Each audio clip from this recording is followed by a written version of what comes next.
ना अफवाहें, ना सनसनी, ना हवा हवाई बातें, सत्य और तथ्यों के साथ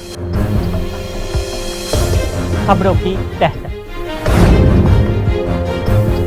कारगिल के बाद आज तक पीओके पर क्या स्थिति है, संसद में कब कब हुआ इसका जिक्र। भारत लगातार कहता रहा है कि पाकिस्तान ने पीओके पर अवैध कब्जा कर रखा है और यह भारत का हिस्सा है।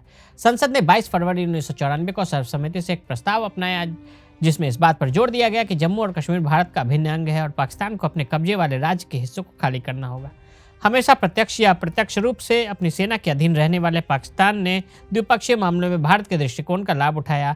राजनीतिक परिपक्वता को कमजोरी समझकर पाकिस्तान ने भारत पर सैन्य हमला किया, लेकिन हमेशा तैयार रहने वाली भारतीय सेना ने पाकिस्तान को बार बार धूल चटाई है। संसद में पीओके का जिक्र बार बार। 1999 के कारगिल युद्ध के दौरान सरकार ने भारतीय सेना को भारत में अतिक्रमण करने वाले पाकिस्तानी सेना को बाहर निकालने का आदेश दिया। भारतीय सेना के आदेश का सफलतापूर्वक और विशिष्ट उत्साह के साथ पालन किया गया। 21 मार्च 2018 को पीओके को पाकिस्तान से मुक्त कराने के लिए उठाए गए कदमों के संबंध में राज्यसभा में प्रश्न का उत्तर देते हुए तत्कालीन गृह राज्य मंत्री हंसराज अहीर ने कहा कि इस मुद्दे पर भारत सरकार की सैद्धांतिक और सुसंगत स्थिति है। जम्मू और कश्मीर भारत शिमला समझौते और लाहौर घोषणा के तहत पाकिस्तान के साथ सभी मुद्दों को द्विपक्षीय चर्चा के माध्यम से शांतिपूर्वक हल करने के लिए प्रतिबद्ध है। 12 दिसंबर 2018 के लोकसभा में एक सवाल का उत्तर देते हुए अवैध रूप से कब्जे वाले क्षेत्रों के संबंध में तत्कालीन विदेश मंत्री दिवंगत सुषमा स्वराज ने कहा था कि भारत की सुसंगत और सैद्धांतिक स्थिति, जैसा कि 1994 के सर्वसम्मति से अपनाए गए संसद संकल्प में भी व्यक्त किया गया है, संपूर्ण जम्मू कश्मीर राज्य भारत का भिन्न अंग रहा है। हमने बार बार और लगातार पाकिस्तान से उसके अवैध कब्जे वाले सभी क्षेत्रों को तुरंत खाली करने का आह्वान किया।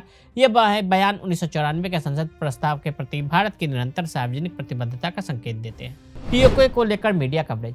27 अक्टूबर 2022 को एक समाचार रिपोर्ट का शीर्षक था, रक्षा मंत्री राजनाथ सिंह ने संसद प्रस्ताव के तहत पीओके को पुनः प्राप्त करने का संकेत दिया।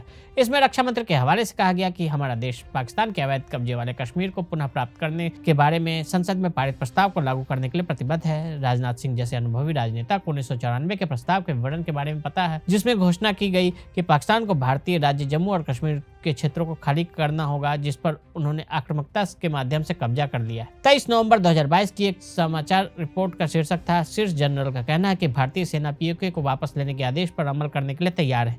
रिपोर्ट में पहला वाक्य है, उत्तरी सेना के commander lieutenant general Upendra Dwivedi ने कहा कि भारतीय सेना पाकिस्तान के कब्जे वाले कश्मीर को वापस लेने जैसे आदेशों को निष्पादित करने के लिए तैयार है। हालांकि समाचार रिपोर्ट में उनके हवाले से कहा गया कि जहां तक भारतीय सेना का सवाल है, वो भारत सरकार द्वारा दिए गए किसी भी आदेश का पालन करेगी। रक्षा मंत्री और सेना कमांडर के बयान संसद के प्रस्ताव और सरकार के आदेशों को पूरा करने के लिए सेना की तैयारी से संबंधित है। वर्तमान नीति द्विपक्षीय चर्चाओं के माध्यम से पाकिस्तान के साथ सभी मुद्दों को शांतिपूर्ण ढंग से हल करना है। पाठकों को आकर्षित करने के लिए पुनर्प्राप्त करना और वापस लेने का उपयोग गलत संस्करण है। इस तरह के सोशल मीडिया के माध्यम से कट्टरपंथियों को प्रोत्साहित करती है, पाकिस्तान को भारत पर आक्रमण इरादों का आरोप लगाने और गलत संदेश भेजने में मदद करती है। अगर आप भी लेना चाहते हैं देश दुनिया की तमाम जानकारी, तो आज ही सब्सक्राइब करें हमारे चैनल को। साथ ही नीचे दिए बेल आइकन को जरूर दबाएं ताकि हर अपडेट आप तक पहुंच सके।